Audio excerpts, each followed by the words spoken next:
दक्षिण सोलापूर तालुक्यातील कुंभारी गावात एका सिमेंट ट्रकचा व एका टू व्हीलर चालकाचा भीषण अपघात झाला आहे। या अपघातात टू व्हीलर चालक जागीच ठार झाला असून एक जण गंभीर जखमी झाले आहेत।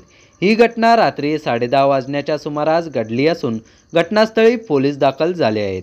जखमीला पुढील उपचारासाठी शासकीय रुग्णालयात पाठवण्यात आले आहे। या परिसरात एकच खळबळ माजली आहे।